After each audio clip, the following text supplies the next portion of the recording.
Welcome back to one of my videos. As you guys can tell, I am back with the camera. I'm sure you guys have missed my beautiful face, you know what I'm saying? All right, that's a joke. Obviously, I'm not beautiful. But what is beautiful is this video. In this video, I'm going to be ranking every single bloodline. And not every single bloodline, every single rare bloodline. My bad, guys. Obviously, that's going to be going from worst to best. Now, I'm going to do this a little differently. I'm going to be adding a tier to each one as well, just so you guys know the tier of each one. And I feel like, this type of format has been working out pretty well so far, letting people get more informed on how the bloodlines are and such. So if you guys enjoy this format, remember to hit like and subscribe and subscribe to the video, guys. All right, so as an absolute surprise to nobody, coming in 19th place, and the last place on this list is going to be Ghost Karashi at an F- tier. Nothing but should be fairly obvious. Ghost Karashi really doesn't have anything going for it. All the moves are insanely close range. They're on global cooldowns, and they're just honestly pretty terrible moves when you consider it compared to literally every other moves in the game. Ghost Karashi is not only the worst rare bloodline, but it's actually in contention for being one of the worst bloodlines in the entire game. So just keep that in mind when you actually end up with Ghost Karashi. You might end up with something that's extremely garbage. Now, coming in 18th place, this was going to make people mad, but it's going to be Bruce Kenichi at a C- tier. Now, not only does Bruce Kenichi not really have a very good, I gotta say the only thing that's really good about Bruce Kenichi is the third ability in the mode M1. Now, the reason why you actually see Bruce Kenichi so much is that it is a visually amazing bloodline. You have all these super insanely cool cutscenes, really cool effects on all the moves. Honestly, just a really fun to use bloodline. That's the reason why you use it so much. But the only abilities that people generally believe that are good is going to be the third one and the mode M1. So, they do 10,000 damage at M1. Otherwise, Bruce Kenichi just ends up being, one of your basic combo extending bloodlines that don't really do that much damage when you take all the things into consideration. It's extremely good as a third or fourth bloodline though. All right, so coming in 17th place, it could be Satori Rengoku. I don't really need to explain to you guys why this is just so bad. It's gonna be C- tier. The only good thing about it, in my opinion, is gonna be the auto dodge and the first ability of Satori Ren. Now, the first ability of Satori Ren has the possibility of doing a lot of damage to people. It depends on what you're using. Like you guys can see, it just did 150,000 damage. But it just depends on the actual, Satori you're using. I'm pretty sure normal Satori Ren doesn't do that much damage, which is pretty unfortunate, but it is what it is. And of course, Satori Ren has the absolute, doo-doo mode. It's just honestly very wonky, hard to use in general, and the third ability, I'm not even gonna show you it. It's just that bad. All right, so coming in 16th place at a C tier is going to be Ryuji Kenichi. Now, Ryuji Kenichi, really all it has going for it now is the second life, and even then the second life isn't that good. Now, please keep in mind that Ryuji Kenichi isn't so bad that it's unusable. It's still actually a pretty good bloodline, but it's not very good compared to the other really good bloodlines in this game. So when you look at Ryuji Kenichi, you look at a bloodline of the past, and I think that's what everyone sees. Even though it still is not that terrible of a bloodline, C tier is below average, of course. Now, come to 50th place, it could be Naramaki. Now, before they made this second mode of Naramaki, but not have a timer, this bloodline was absolute booty hole, man. This bloodline was complete trash. It was duty water. You would never smack cheeks with this, but now you have a possibility of smacking some cheeks. B- tier is a solid Naramaki rank for now, and I do think it's because of the second mode, and honestly only because of the second mode. Second mode has really high stats, no timer, doesn't drain that much mode, and it has a chi drain attached to the M1s. Honestly, just a really amazing mode. The actual abilities of Naramaki,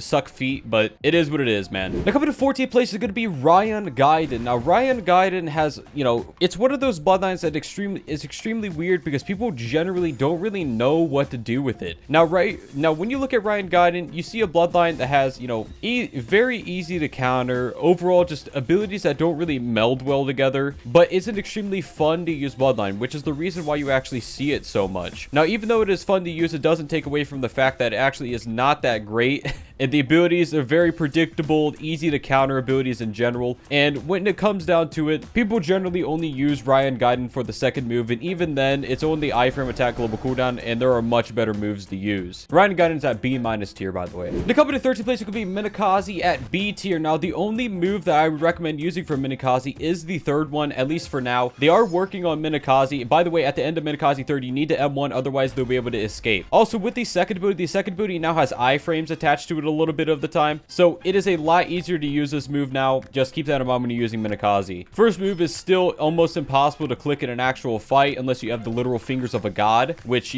not to brag, but never mind. But when it comes to Minakaze, When it comes to Minakaze, people generally only use the third move of it, and it's for a good reason. The third move is honestly just a really good move. Very long range in general, and it's easy to integrate into your combos. Now, coming to 12th place at B+ tier is going to be Shiro Glacier. Now, Shiro Glacier not only, you know, has a really good weapon spec, it's very comparable to Strange's weapon spec, except for it knocks them back at the end. So that's just something to keep in mind. I just view it as a worse Strange, you know, Strange Q spec. But the iframes with Strange Q spec were removed, so the similarities aren't really there anymore, I guess. Now, when it comes to Shiro Glacier's abilities, all of the abilities are honestly very usable if you know how to use them. Third move is a stun move, not in the global cooldown. The second move does tons of damage, and the first move is a, you know, long range knock-up type of stun ability. So, you know, if that's your cup of tea, go ahead, pick up Shiro Glacier. Now, coming to 11th place, it could be Rune Conchu, coming at a B+ tier, and this is honestly going to be because of the mode. The mode of Rune Conchu is honestly an amazing mode. Like, I'm just gonna be real with you. This Bloodline mode is just, it's absolutely stunning. It's just a really good mode in general. You have delayed attack abilities that do tons of damage that you can integrate your combos really easily. It's just honestly just a really good mode. It's just an amazing mode. You know,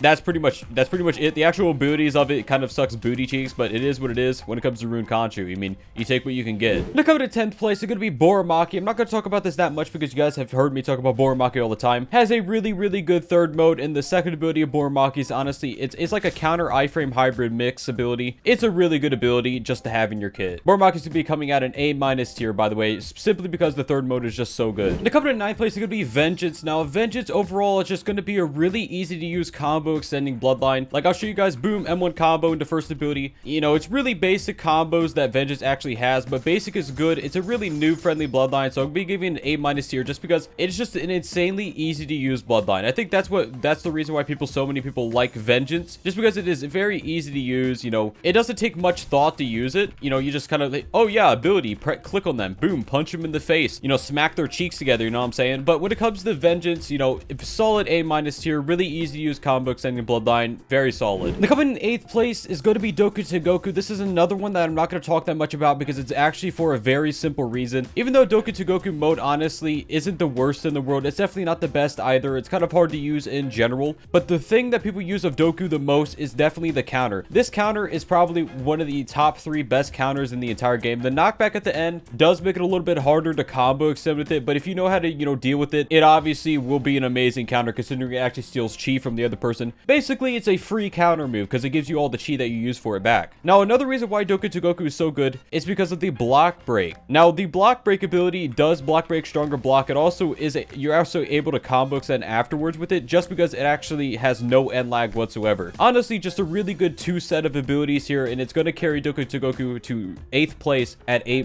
tier. To come to 7th place, it's going to be 6-Path Naramaki. Now, I'm not going to talk about this one that much because you guys have seen 6-Path Naramaki a bunch. Third ability is basically a, you know, it allows you to start combos. It's also a block break, iframe attack ability. Honestly, just really good in general. The throwable of the second mode does lots of damage, and the C-spec of the second mode does lots of damage. Big damage, big fat damage numbers, you know what I'm saying? As well with the counter, also some more big fat damage numbers. Now, the second ability does glitch out sometimes, but, you know, it is what it is. The only abilities that are worth using for 6-Path Naramaki are the second mode and the third ability. Now, coming to 6th place, it could be 2 different bloodlines. As you guys can see from my hot bar, it's going to be Alfurama Shizen and Bankai Inferno. The reason why I'm going to be mixing them together is because Bankai Inferno, honestly, it's for one move and one move only. Both of these are actually going to be at the A tier, by the way. The move of Bankai Inferno that is just so broken is the first move. None of the other moves are even worth showing because none of them even compare to how good the first move is. It's basically a breakaway move that allows you to escape anything whilst still being under 150,000 damage. This is honestly a really good mechanic. It's basically a better body replacement because it allows you to teleport, you know, very far away depending on where you put it. You know where you're getting teleported. Honestly, just a really good ability in general, and it's the reason why Bankai Inferno is going to be in 6th place. Now, for Alfurama Shizen, it's honestly going to be because of the third ability. The third ability is an uncounterable ability that allows you to start or extend your combos.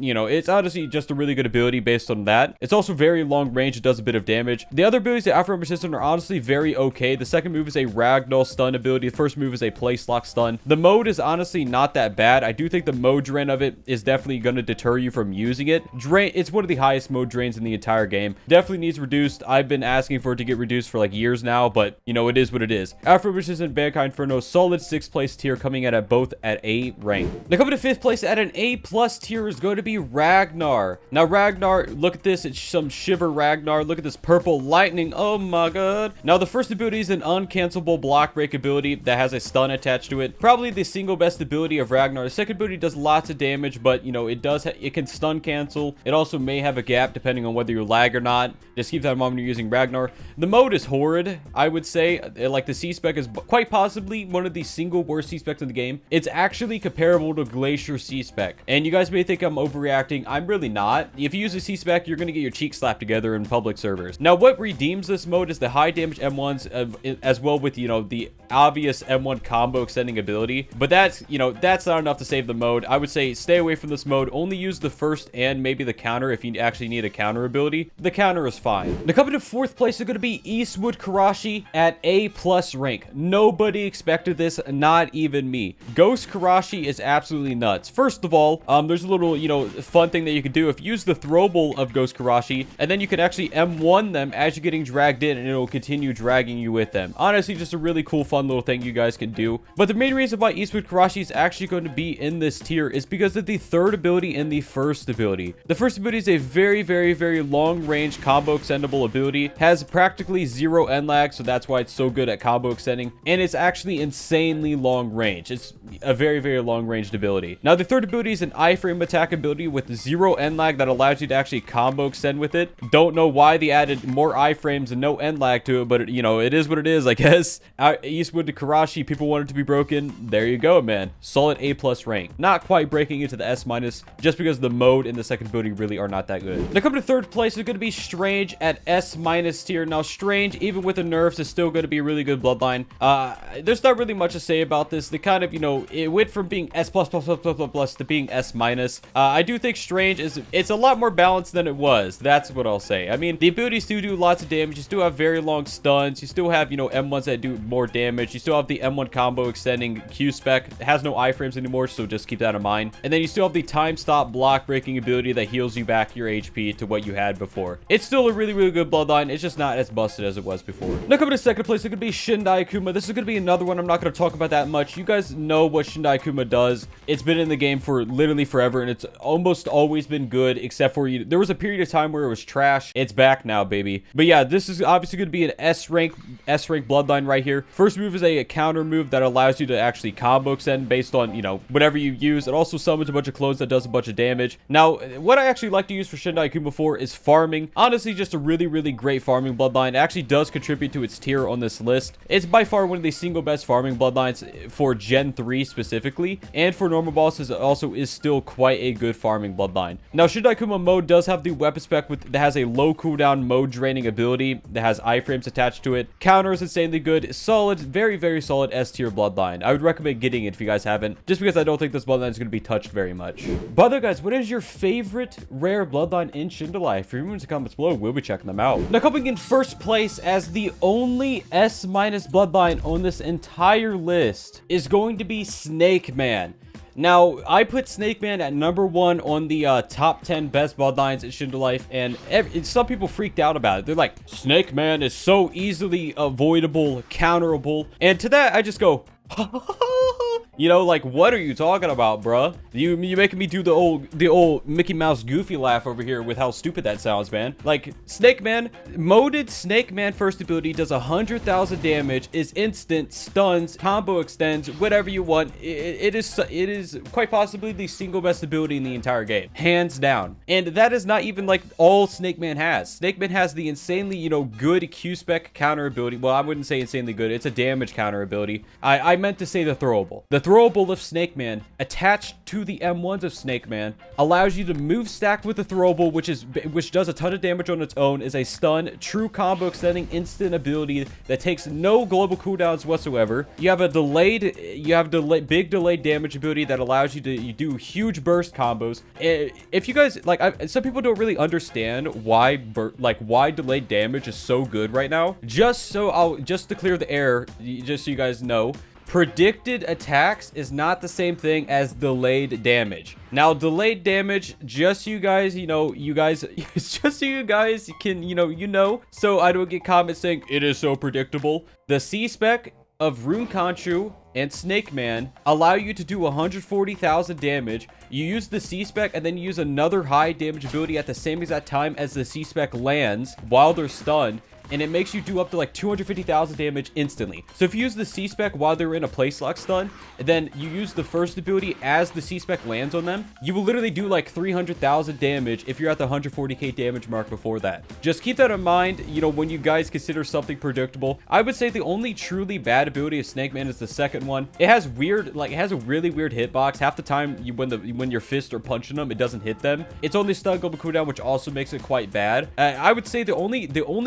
ability that could possibly be considered bad is the second one. Otherwise, Snake Man is quite possibly one of the most broken bloodlines to ever drop in this game, and I'm not comparing it to Shindai. Shindai Kumu was more broken on release. Snake Man is definitely very high up there when you consider the meta, though. Anyways, guys, that's it for this video. If you enjoyed this video, remember to like and subscribe. Hope to see you guys.